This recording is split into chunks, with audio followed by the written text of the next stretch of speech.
All right, welcome back to another episode of the Believe in Minnesota Football podcast, hosted by the starting kicker of your Golden Gophers, Matthew Trickett, and me, Tony Liebert. For today's episode, we'll be recapping the Gophers' 2013 hard-fought win over Nebraska in Week 10, and preview this week's upcoming home game with Northwestern. I guess we'll start with your big day kicking against Nebraska.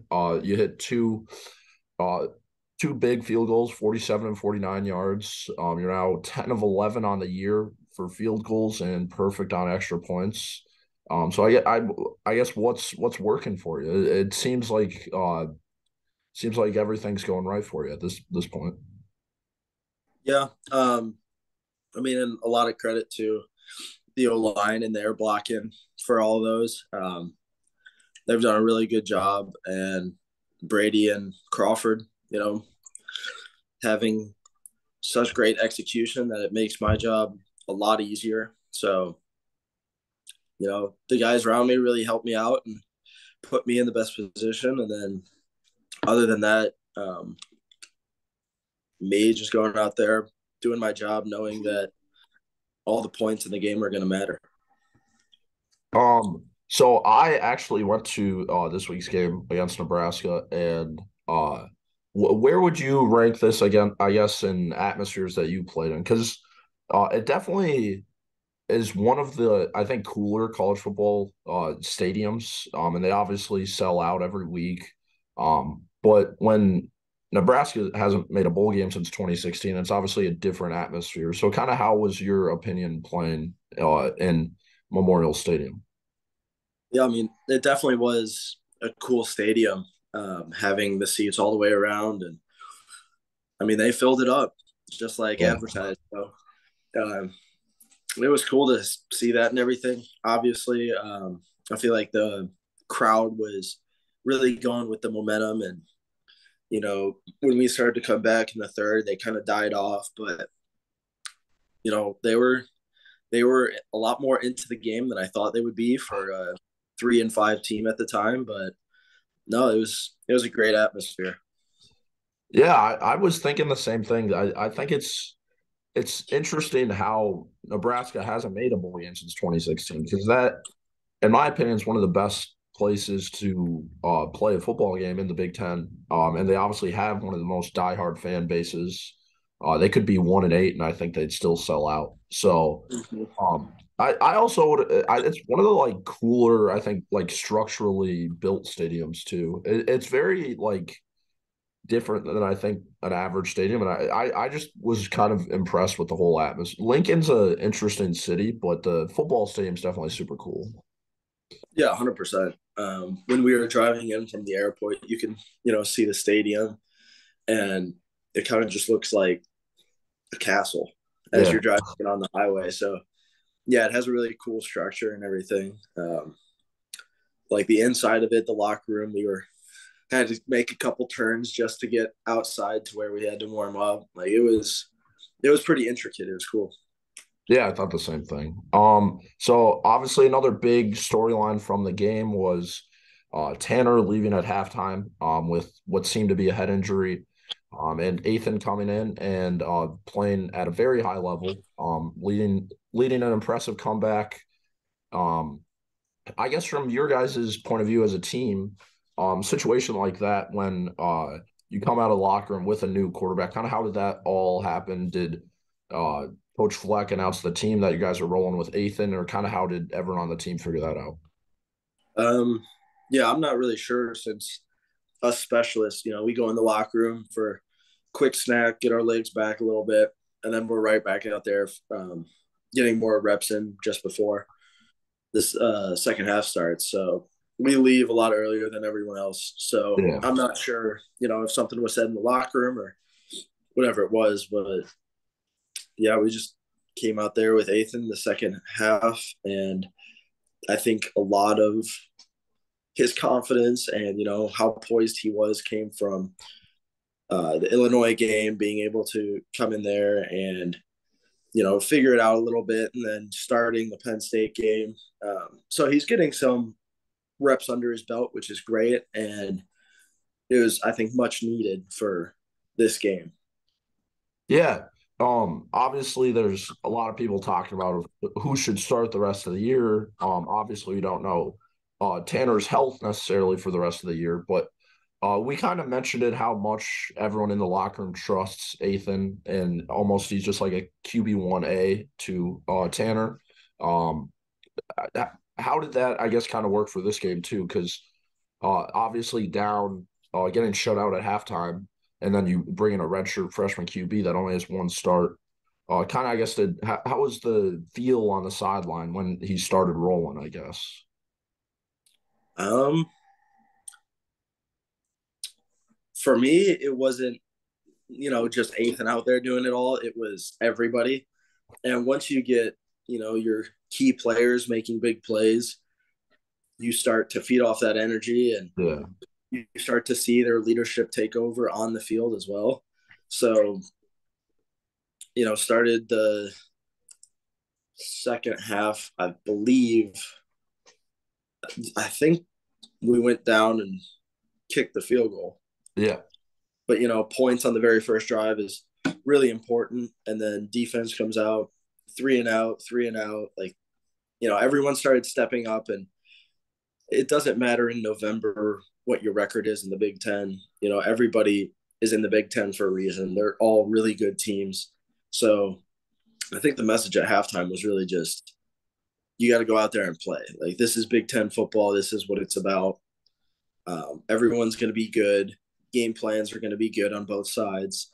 It's the players that have to go out there, execute, do their job, and go get the victory. And that's exactly how I feel our team did. It wasn't one person coming up big in any areas. It was just spread out throughout the entire team, offense, defense, special teams, everyone going out there and performing the way they needed to in order to get a team win. Yeah, I agree with that completely. I think a lot of people, a lot of fans online and stuff will look at the quarterback situation and say, oh, the Gophers made a change at halftime and then they started playing well. And I think it's just a lot more than that. I think self-admittedly, a lot of people on the team would agree that in the first half, really nobody was able to seriously get going. Even Mo wasn't even being himself, I think, in that first half. And then in the second half, it seemed like just all 11 guys on both sides of the ball were playing at a high level. And it was way more than just the quarterback position. Obviously, you could argue that a change at that position kind of sparked some momentum everywhere else. But it definitely was a lot more than just the QB in the second half. And I think there was really much improved play everywhere on the field. Yeah, exactly. And that's exactly how our team is built, and that's how we win games. Um, so it was good to see everybody starting to follow the culture, come together, and go out there and perform. Yeah, I think I was most impressed, honestly, with the offensive line in the second half. I think uh, the first half was definitely not one of their best showings of the year. Led up, I think, 3 or 4 sacks, and I think there was negative rushing yards total. And then in the second half, Mo was able to really get going. He finished with 32 carries for 128 yards, 2 touchdowns. He's now, uh, I believe, the third player in program history uh, to have over 4,000 career rushing yards, and now he's 432 yards away from the record. So you need to average 108 yards per game the rest of the year if you include the bowl game. And I mean, yeah, overall, the offensive line, I think, just played really well in the second half. I don't think Athan got sacked after I think Tanner got sacked 3 or 4 times in the first half. So I think that kind of is what sparked a lot of this offensive success because it just seemed like there were just bigger holes, more time to throw. And that just really opens it up for everyone else, I think. Yeah. It's just everybody playing in unison and playing together for each other. Yeah, kind of I think the last thing on the quarterback situation, it is going to be an interesting situation to monitor the rest of the year because obviously don't want to completely speculate, but it did seem like Tanner left with a head injury, and that would have been his second, and that would be 4 weeks now. So that obviously in football nowadays, that's something always you want to monitor. And when Athan is starting to play this well, there's a lot to, I think, for Gophers fans to be excited about for the future. I'm not sure if the future will come yet. And I think Tanner's health will play a large factor into that. But I think Athan's continuing to show there's absolutely no drop off when he's under center. And I think there's plenty of reason to be excited for Gophers fans. Yeah. Yeah. I mean, Athan is extremely talented. And, when you don't have the same expectation as, the starting quarterback, Tanner's always been under immense amount of pressure. Yeah. And, you know, with Athan going in there and not having the same expectations, the same pressures put upon him by the fans and everybody else, it can seem like Athan is 10 times better than Tanner, but in reality, they're both fantastic quarterbacks and in completely different situations. So I think people on the outside have to take that into perspective as well. Yeah. Like the coaches that we have here are coaches here for a reason. They're really good at their jobs, right? And they're going to put whoever is best for the team and whoever they believe is going to help us win the most out on the field first. So, I'm not sure with Tanner's health what that's going to look like this next week. But, we trust in the coaches and the coaches reciprocate that trust in us. So, I mean, we just have to follow their game plan and their words of advice and go out there and perform. Yeah, I think so many fans when they see the team struggling, and Tanner's been the quarterback for 5 years now, it's just really easy for an average fan to point their finger at him and blame him for the team struggles when in all reality, we mentioned the offensive line didn't play well in the first half, the receivers didn't play well, the defense started out slow. So it was a bad situation for I think any quarterback to be in. And when the fans see a player like Athan, an average fan, genuinely, when they see a new player at quarterback after 5 years, they're just going to be excited because it's something new and different. And Mm-hmm. obviously, when he's making plays like he is, and he's playing this well, there's obviously reason for them to have opinions on the entire situation. But I still think that there's really no huge change in the position. And there's 11 guys on the football field for a reason. And it's not all the success isn't because of Athan, and the first half struggles weren't because of Tanner. So Yeah. I think that's the easiest way to just end it on. But kind of going on to the defense, it was another really impressive um, adjustments after the first few drives. Nebraska obviously went down, scored a touchdown on the first drive. And then they had two more field goals. But Joe Rossi, I think, is just one of the best defensive coordinators in college football all year. He's done a really good job at adjusting on the fly, and I think that's what good football coaches do. Because everyone can have struggles at the start of the game, but it's what are you going to do when you get knocked down? And I think he's shown to do that at a very high level. Most defensive pressures of the season. There was 4 sacks and 5 tackles for loss. That's something that the defense has struggled with all year, and I think that aspect I think played a big role in the comeback in my eyes. Yeah. Yeah. I mean, everybody on the team, high level of respect for Coach Rossi and the whole defensive staff because they're able to take whoever we have out on the field. We do a lot of subs with personnel on different situations, different downs, and it's just, plug and play really with those guys. They're able to get everybody on the same level, communicating really effectively. And, it wasn't the best start, as we know. The very first play, they broke out a 38-yard run or something like that, which is definitely not the way you intend to start a game at all. But being able to hold Nebraska the rest of the game to just 6 points shows a lot. I completely agree with that. And I think overall this was just a game that good football teams win. Because there's obviously a lot going against you guys. Getting out to a 10-0 hole, not scoring in the first half. But I think anyone watching that game realized that to be only down 10 points at halftime was obviously a huge positive because there wasn't really much that went right for you guys in that first half. Yeah. I don't have the number here specifically, but couldn't have had too many total yards in the first half. Um, and then in the second half, it just seemed like everything started to click. And like games like this, when it is like a 50-50, like a play here, a play there, jump ball there, um, that's where good teams figure out how to squeeze those out. And I think that's something that Coach Fleck has really been able to do the last few years. Last year, against Nebraska, kind of a similar game last year. And like that Maryland game last year. There's just these games where there's opportunities for you guys to lose and there's opportunities for you guys to win. And good teams figure out how to be on the positive side. And I think today was more evidence to that. Yeah, and Coach Fleck and the staff, they pride themselves on teaching us how to win. You Yeah. know, there's so many different kind of situations that appear in football, and not pausing, but being able to hit it full stride and know exactly what you need to do in these different situations and what is going to help the team win. It's not about, we always say, losing the game less.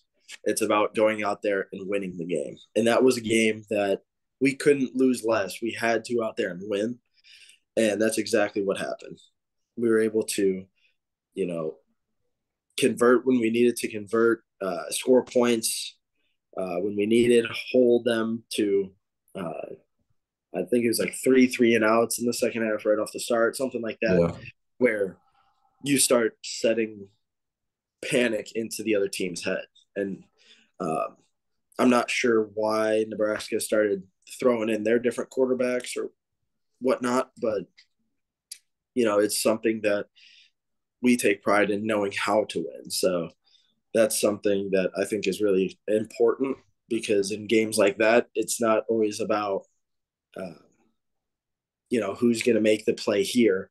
It's about, okay, after that play was made, how are you going to respond? How are you going to answer the bell the next time it comes to you? Like, kind of stuff like that is, I think, what gives our team a distinct advantage over other teams.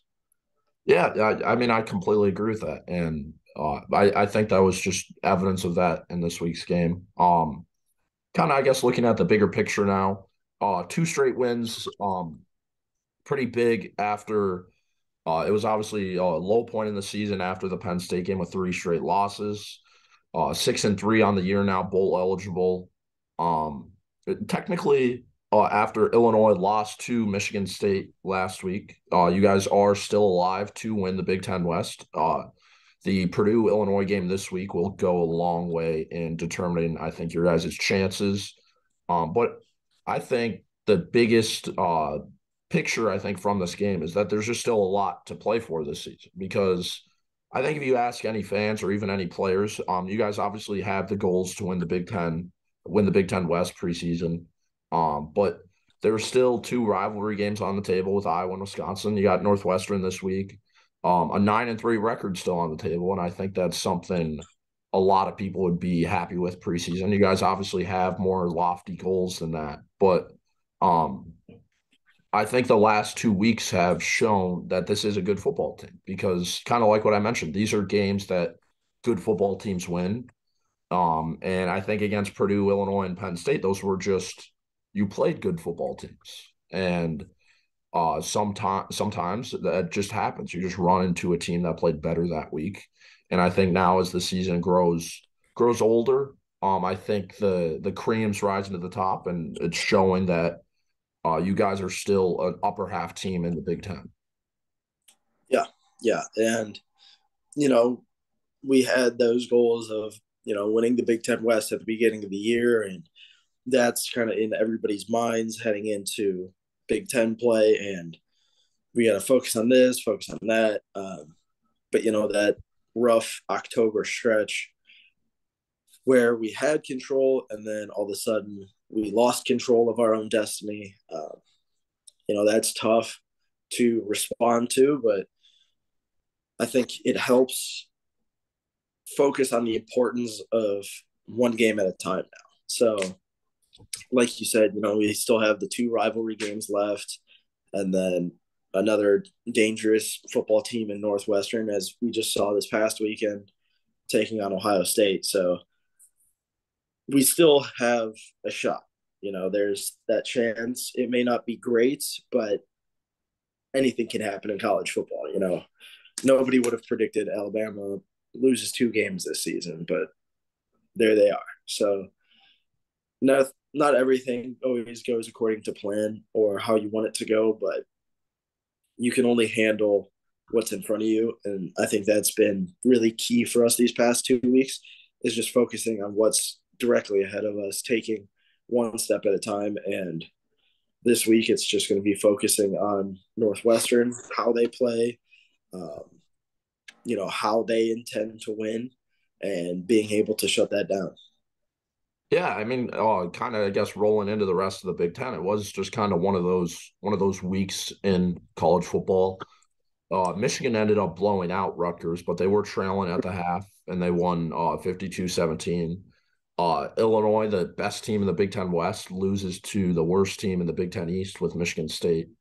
And Ohio State, Northwestern, they were in a barn burner for a long time. Penn State, Indiana was close for a while, and then they pulled away at the end. And then Iowa scored 24 points against Purdue. That's something that I don't think many people would have thought heading into that game. But like you mentioned now, kind of previewing Northwestern, a team that does have a 1-8 record, but they just showed that they can even play with maybe the best team in college football. It was a very close game. I know this game is obviously going to be at Huntington Bank Stadium compared to in Evanston against Ohio State that they just played. But Northwestern's always a team you have to watch out for because kind of like a Rutgers team, they're never going to shoot themselves in the foot. They don't make many mistakes, and those are kind of the hardest teams to put away at the end of the day. Yeah. Yeah. I mean, they're very well coached. And what was it? I think 2018, they were Big Ten West champs, and 2020 as well. So, I feel like Northwestern is always constantly riding the roller coaster of highs and lows. And, Yeah. you never know exactly what you're going to get, but for sure that they're a well coached team and they're going to go out there and give it their all. It doesn't matter who's across from them. They're going to fight and scrap until the very end. So, like you said, it's going to be a tough game to really put them away and, put the finishing touches on it. But that's something that this team, I think, is able to do compared to the rest of the teams that I've been on.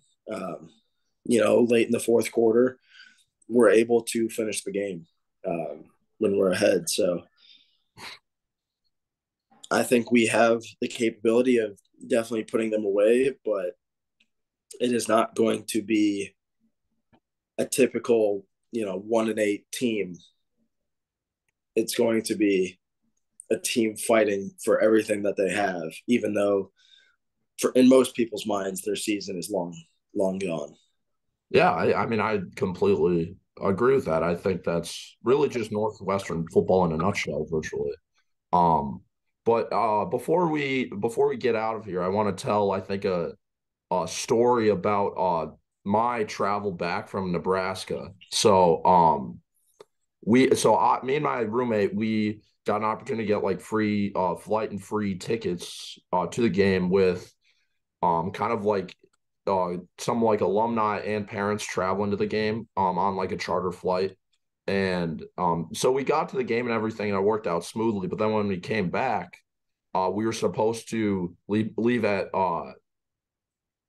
go back to the airport at like 5 o'clock, and then they said the flight got delayed. So then 7 o'clock, we hop on the buses, go back to the airport, and so it's like 150 Gophers fans maybe, all here, and uh, we're sitting in like the Lincoln Airport's super small. I think they have 2 or 3 gates, and they typically only have like 3 flights, I think, to Houston, Denver, and Chicago. But obviously, since Minnesota played in Lincoln, they had a Minneapolis flight. But so we get to the airport at like 7:30, 8 o'clock, and there is no TSA or security there, and like nobody knows what's going on. And then we're sitting there for like an hour and a half, and there's just like rumors floating around of what's going on, obviously. And then someone hops on the loudspeaker and says, "Oh, you guys can come upstairs, and we're gonna get some TSA, and you can go through security, and then we're gonna give you some free pizza." And like we're the only people in the airport at this point, so but then we're like, what the heck does that mean? That doesn't tell us when our flight's going to leave. Like we should be in Minneapolis by now. And then like 5 minutes later, different guy comes on the loudspeaker and he's like, we're going to hop on the buses, drive an hour and 15 minutes to Omaha. And then there's going to be a flight there for us to take. Before he said before midnight, and this was at like 9:30 that he said this. So then we drive like the hour 15 minutes to Omaha. And when we're going there, the guy said that the players technically took our flight because your flight got like rerouted from Chicago. It was supposed to like the plane was supposed to come from Chicago, and there was apparently like weather or something there. And so that stayed in Chicago, and then our flight you guys took. At least that's what he said. I don't know if that's true. Uh, but then we were in Omaha for like 2 hours waiting for our flight, and we ended up leaving at like midnight, getting to Minneapolis at like 1. The extra hour for daylight savings definitely helped, but it was definitely a journey to get back from Nebraska. I thought that was just a funny story I should share. Yeah, going off of that, after the games, we're typically go right back to the airport and take a flight immediately back to Minneapolis. So, we're sitting on the buses, and I think we have everybody on the buses for about 5 minutes or so. So we're still sitting there. And we're like, okay. All of a sudden, Coach Fleck comes on the bus and he just announces, hey, there's some, flight difficulties right now. We're going to be going back to the hotel for about 2.5 hours. And, we'll hit some recovery there, but, just don't worry, we're going to get everything figured out. Yeah. So, on the buses, we're all talking like, what's going on with the flight? Like, do we have a plane? What's really going on here? Which is very atypical because I've never done that. I've never gone back to the hotel that you stayed at the Yeah. night before. Some other sports may do that based on different traveling itineraries and whatnot, but we've never done that. So that was a curveball thrown in there, but I think everyone handled it well. The coaches were, watching the film, breaking it down, and us players were, in the basement of this hotel watching Michigan State, Illinois, cheering on Michigan State, and just trying to get our legs back, sit down as much as possible. So yeah, we had no idea going through it what was going on, and then I think once we got back in Minneapolis, I was just scrolling through Twitter and saw the fact that we took your guys' pilot or plane or something of that sort. So yeah, it was interesting. Yeah, that was like that was the first time ever I was gonna like hop on a plane, go to Nebraska, and then come back the same day. Like I've never done that before. Yeah. Like went on a plane with no bags, and the whole time I'm like, this almost seems like too good to be true. Like someone just offered me tickets on like a Friday, and then on Saturday I hop on the plane, go to the game, and I come back before like 8 o'clock. Whole time I was just saying this, and then it just couldn't have gone any worse. But it was still fun. Yeah. Yeah, no, I mean, thank you to you guys for Yeah. biting the bullet for on that. Yeah, it was funny because there was a lot of like older retired people that were like on the plane that you could tell were like alumni. And they do this stuff like most weekends, and then there were like a few like people that had like kids to get home to and like jobs, and like they were a little angrier than the 75-year-olds that had no responsibility. And when the guy who like designed the whole thing and was like running the whole trip got on the loudspeaker and he's like, "Oh, you guys are just such loyal fans to give the plane to the players, anything for a win, blah blah blah blah." And I could tell there were a lot of people that weren't happy with that, but yeah, Yeah, no, I can imagine. Yeah. It would have been a lot worse, I think, if Gophers didn't win. So at least that happened. Yeah, that's very Um, true. yeah. But I guess we'll wrap it up there this week. As always, I appreciate everyone listening. Row the boat, Sky Uman. Go Gophers.